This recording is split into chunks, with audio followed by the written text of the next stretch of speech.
On the 25th of July 2000, 100 holidaymakers boarded Air France flight 4590.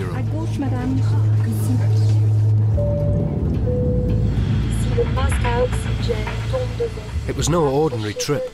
They were traveling the world's only supersonic airliner, Concorde.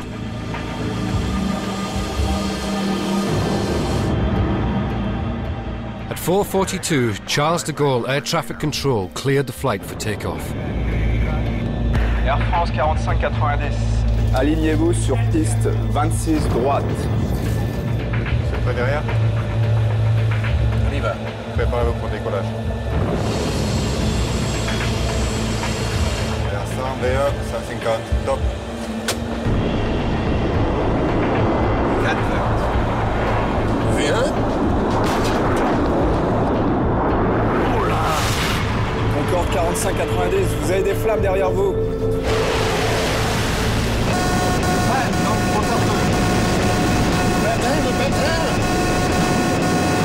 4590, vous avez de fortes flammes derrière vous.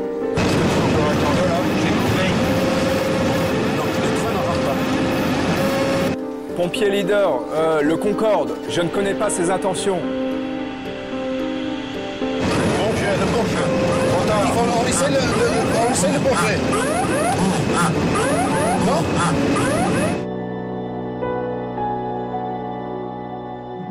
90 seconds after takeoff, Air France flight 4590 crashed. All 109 passengers and crew and 4 on the ground were killed.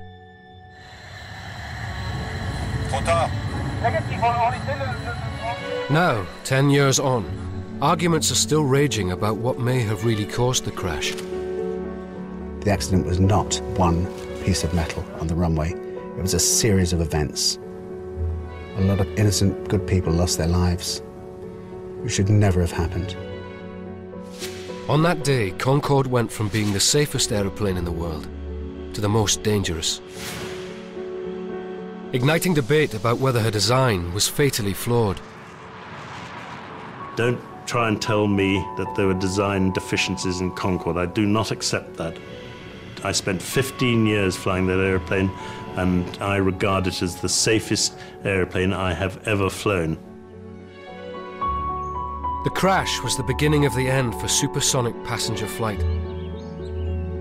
Concorde ended up a museum exhibit when she could still be flying today. This is the story of the most ambitious dream in aviation history, and the untold story of what really destroyed it. Okay, chaps, all set? Yep. 3, 2, 1, now.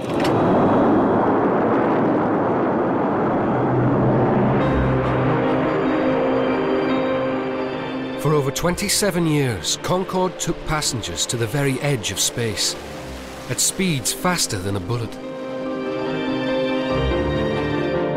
It was so advanced, very exciting, very, very beautiful, very fast.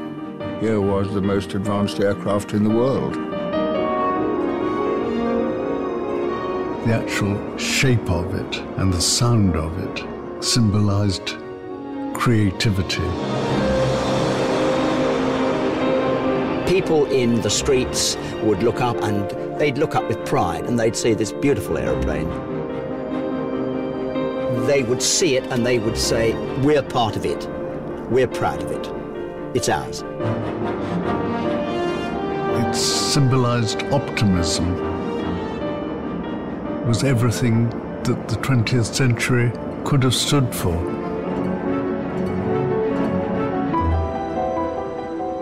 Concorde was a unique achievement in an age that believed in technology and speed.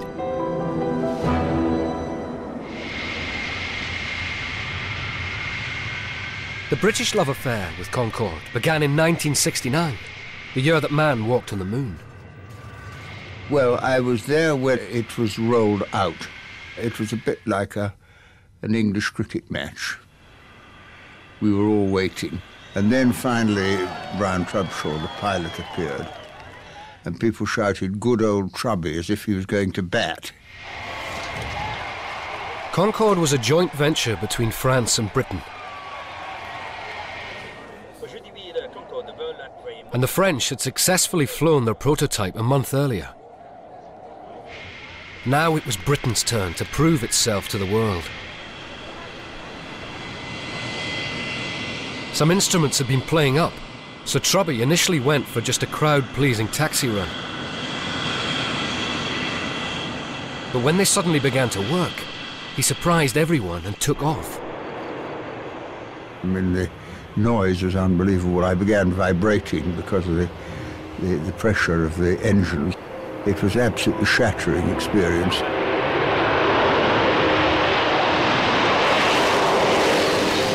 great line of smoke came behind, and I wondered whether any airline would ever accept it. It was very typically English, I thought, on that occasion.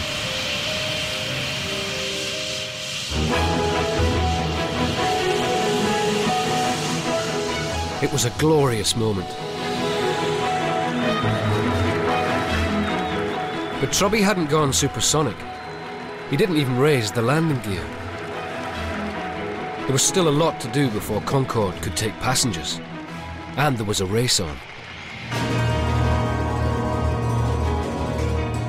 In these days of the Cold War between East and West, everyone wanted to be first with a supersonic airliner. Just 2 months earlier, the Russians, working around the clock, had beaten Concorde into the sky. The Western press dubbed it Concordski. President Kennedy called on America to develop an aircraft that could fly at twice the speed of sound. We are talking about a plane in the end of the 60s that will move ahead at a speed faster than Mach 2 to all corners of the globe. Boeing answered his call with an ambitious design. It promised to outperform Concorde at Mach 3 and carry twice the number of passengers. The race was not just a matter of national pride. Stakes were high for whoever could sell the world the next generation of airliner.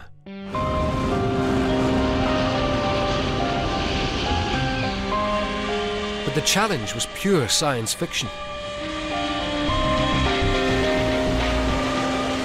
At the time, only military jets went supersonic, and then for just a matter of minutes, not for a whole flight.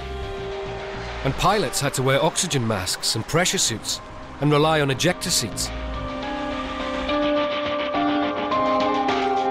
The first question was what should be the shape of the wings. A normal wing ripped off in speeds approaching sound. In Britain, designers turned to a shape called the delta wing. But research in the United States had rejected the design as too unsteady. We'd heard about the Americans and their attitude towards these delta wings, that they thought they would be unstable. As you throw a paper dart, it tends to wallow occasionally, and it's not good to have an aircraft that wallows when the passengers are having their gin and tonic. Ted worked under the First World War pilot and eccentric W.E. Gray. They refined the delta design to control the air currents that made it unstable. He used a fishing rod and put the model on the end of it and blew the tunnel at a reasonable speed to show that it didn't even wobble in the tunnel. In the end, that delta was the obvious thing to go to. The French too had been working on similar ideas for a supersonic airliner. But the enormous challenge and cost meant that neither country could get beyond oversized models. So on the 29th of November 1962, the French and British joined forces and signed an agreement to build Concorde together.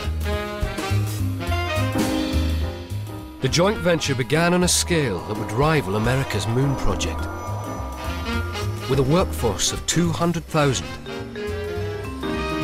But first, each side had to learn the other's language. Alors, où est-ce qu'il travaille en ce moment, Monsieur McDonald? Il travaille dans les ateliers. While the engineers grappled with pronunciation, the politicians fell out over how to spell Concorde. Should it be spelt the French way with an E on the end, or the English way without? The British said, we're taking the E off. So I didn't consult anybody, but I simply said, we're going to put it back again. And it did actually hit the headlines that we were going to do that. And I said it stands for England, for the Entente Cordiale, for excellence. And some Treasury officials said, yes, and E for escalation of the extra cost. For the engineers, the bigger question was how to generate the enormous thrust it would take to push Concorde through the sound barrier. Olympus engines from Britain's nuclear Vulcan bombers were re-engineered. Concorde had 4, producing the equivalent thrust of 6,000 cars.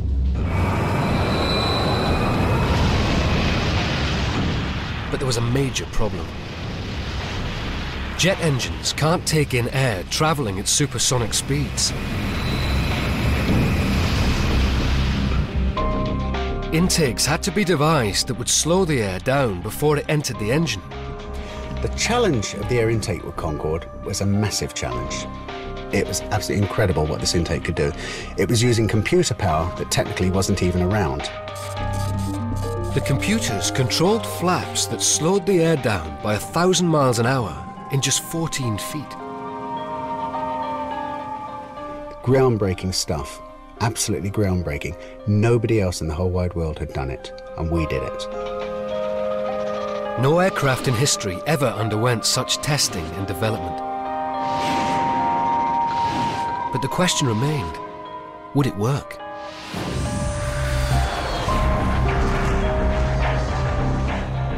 Concorde still had to fly faster than the speed of sound.